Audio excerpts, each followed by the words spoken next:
have enough traps to fully cover the line. But trap on each side of the turret, then Lux E will actually cover that whole gap on the left side of that tower, meaning you can't both avoid the poke and actually farm here as Wild Turtle. And that's where you have to try to start squeezing around the traps. You open yourself up to potential bindings. It just becomes incredibly difficult. I mean, they lost the turret plate on like the second wave, so it's definitely tough. Wave 4 knocked it down. All right, well, we keep on going to this one as TL has the early lead. Farm is +9, and that is because Turtle can't last hit everything under turret. It's hard for Ignar to help. Overall, he's going to walk around with some ward coverage himself, maybe a Scryer's Bloom. First recalls coming through on a couple of different sides as the final recall comes out of the mid lane. Power Beagle's still going for Nashor first. Picks up Phoenix Codex. Makes that match tuned by Jensen. Yeah, I think this recall now as well as TP comes in for both sides. It's going to be a different Keystone. I want to point out, Power Beagle, I believe, was not Comet in game 1. He's Double Tempo. Switched over to Comet so he can do more poke here in his one-on-one against his lane opponent. Still get to get a bunch of mana through his rune choices. Yep, and against the Akali, the lethal tempo is more just you hit the Akali with a Q, you get the lethal tempo, and then you shove the wave relentlessly. In this matchup, he knows that Jensen will be able to trade back, playing a range versus range matchup here. So he does want the Comet to be able to kind of compete with that poke a little bit more. It is also confirmed that this is actually the first LCS Kha'Zix this split, so he was right with that one, and Santorin, we'll see how well he can perform. As I said, it has been played in other regions, but first time in LCS this split. Cool stuff to see. And Santorin, who has been a very team-heavy jungler, first blood king of the league, spends a lot of time near his support from the team as well. See what he can do on this assassin. Currently down one camp as recalls come through. Red Smite plus a longsword as he moves on, and of course this first Drake is alive. Infernal, you won't have Infernal still, but Santorin wants in for the fight right away. Ignar can't quite jump over the wall. Santorin couldn't move to the right to get him out, but it does mean that Brox is forced to run for his life. And when you have that upfront burst, the fight starts looking pretty bad for Santorin. The reason Broxah really has to run is because he knows that Ignar is there. And Ignar is in a pretty risky spot. He is potentially on the flank here, but if he gets spotted, I mean, who are you flanking? No one's with you.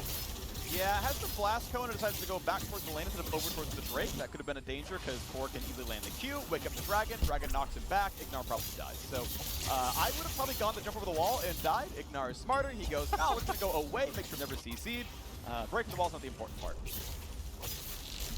All right, well, he is able to get out of there. So far, a pretty calm game here. Does scoop in Jensen, but doesn't have enough damage, I don't think. Yeah, I just chunked him about 350, and that's not too bad as Impact's going to take down top Scuttle. And doesn't it feel amazing when you get Scuttle Crab as a laner? You get like all your health and mana back, it's like half a level of XP. It's not quite half a level, but it's a lot. I'm a bot laner, okay? XP means more to me because I'm like level 4 in the entire game. Like, it's different than yours. It is really nice. And, I think really the move that Power Beagle is going for there is just to get lane control. Because Jensen's teleport was on cooldown, so he was just trying to get priority there. But because the Honey Fruits were actually up, Jensen didn't have to base. So, not only did they get that Scuttle Crab, because Impact moved down, he had control of the river, was able to go for the Honey Fruit. Broxah moving over here, though. We'll probably just try to help him push it out. Oh, okay. Shockwave comes in. Kiwi saved the E cooldown until it was back, though, and Santorin waiting around the side says, are you going to go for more? Actually, Jensen is. Gets hit, gets slowed, puts the ward down, sees Santorin with it, and backs right off. They need to push us in. I kind of want Santorin to move over with PoE, because if they could have actually defended that a little bit more, they could have potentially set up a freeze and forced Jensen to stay around. Because the reason Broxah comes there is obviously, yes, he's hoping to get a kill, but really, realistically, you're just trying to push in the wave to allow Jensen to reset. Because Jensen has no teleport, had no mana, low health, so he needed to go back to base, and that's why they tried to get it pushed into the tower there. Maybe FlyQuest could have played it a little bit differently and tried to defend that a bit more aggressively. Because Jensen didn't have Shockwave, because he didn't have much mana or health, I feel like they might have been able to pull that off. Today it seems the case where Team Liquid are up 400 gold, and it's mostly through bottom lane. BF Sword plus a pickaxe. Rico comes through the bottom lane. Very rich Rico for tactical. It's the later one to get 2 items in for this one. It'll be a much bigger power split. You can see BF Sword Longsword. It's Turtle going for more arrows, more cooldown reduction, doing the Essence Reaver build here on Ashe. That said, he is against a fairly melee-heavy team. This wouldn't be a bad Ruined King Hurricane game, but if he's going to be, dealing with Death Realm from Mordekaiser, sometimes you can't get some of that value. So we'll see as FlyQuest are just going to knock down waves across the board, and we'll see what the recalls are and everyone else. Yeah, 2 plates already taken by the TL bot lane, as expected, going pretty heavily in their favor. Ash Arrow does connect, but not on the person they thought it was going to. But the other reason I've really heard a lot of people talking about SS Reaver specifically against the Caitlyn's is it allows you to really tax the cleanse. Most Caitlyn's are going towards the cleanse. You have the lower CDR on your ultimate, and it gives you some ability to try to constantly fire out those ultimates and force out the cleanse perhaps with the first one, then look for a kill with the second. We'll see if they're able to do that, but TL does have bot lane priority. Still no one has taken a dragon, so it's quite a late first dragon. We're approaching 10 minutes here. No quick souls will be had this game, but it does feel like TL have a pretty heavy advantage going over towards this. FlyQuest, though, moving over. We'll see if they want to fight. Pretty good so far as the money's coming through. The Drake is getting lower, and it's going to be an easy smite for Broxah. Claimed without much issue. Going to go ahead and chomp it instead. TL Flare comes up from the squad and said, hey, good job. We got a pretty good early lead here. 500 gold up for ourselves. Ain't bad. Gotta say, Turtle's recall ended up being okay despite how much he's been getting crushed in the bottom lane here. Down CS, down plates. Still able to get a decent buy down, which feels pretty good. We'll see what TL can do next as Solo's forced to run away from Impact. He's gonna put him in the Death Realm.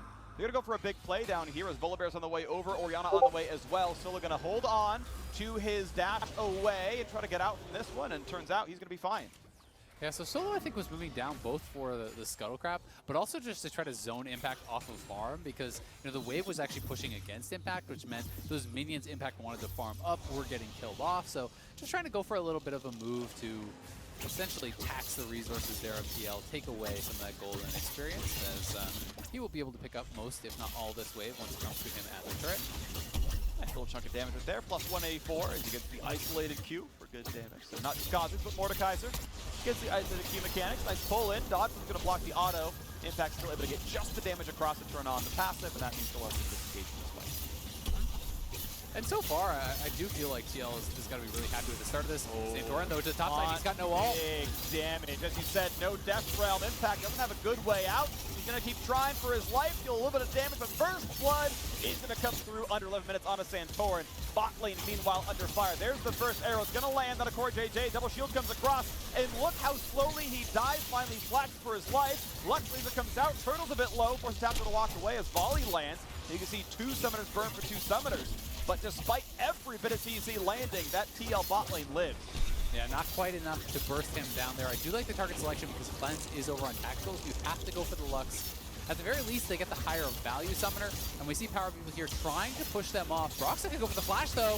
Flash stun and a shockwave. Shen coming for defense. Scoops backwards. Get me away from them. PoE just stays alive. 100 health left on him as he regens back up. Solo comes in and throws it off. And at the very least, they pushed him off that Rift Herald. Broxah looking like he wants to start this back up, but now Santorin's around here, so I don't think they can go for it. Power People will go back to base, but he has teleport. Jensen has no shockwave. TL is moving their bottom lane up towards top, though, and this is the same thing that happened last game. It feels like FlyQuest just have higher priority on getting that farm and gold onto Turtle. This is the exact same response they had last time. They just left Turtle down to that bottom lane to get solo farm, to try to get some turret plates. Now, though, Turtle is bailing out of going down the bottom lane and walking over, but maybe he's going to be too late.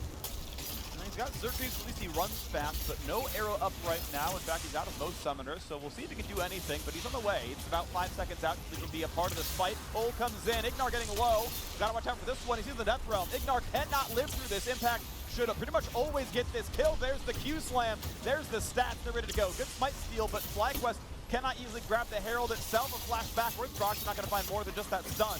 But the eye is timing out. The smite steal ends up meaning that plates will not drop on their side, but neither will FlyQuest claim any for themselves. Okay, so a bit of a wash. I guess they deny the Rift Herald. They do lose their support, but they don't get all of the farm on the bot side that they could have gotten from sending Turtle down. It did feel like a bit of a split decision there, though, as Turtle was heading out of base straight down to bottom lane, and then they made the late call to rotate him up towards that Rift Herald to try to get something back. And with Impact picking up late on the back end of this, it's definitely slightly favored for TL. But here it is one more time. Ignar trying to move forward and try to create some zone of threat. Solo taking up a little bit of that damage, but Ignar getting put into the Death Realm. And then it's up to the Smite Steal here from Santorin, who does find the opportunity to go in, land the Smite, and then just go for the straight-up retreat. At that point, yeah, Flash Wave from Solo keeps him alive on the way out, and end of the day, didn't want to be CC chained through Caitlyn. His dodge zone was down, otherwise you're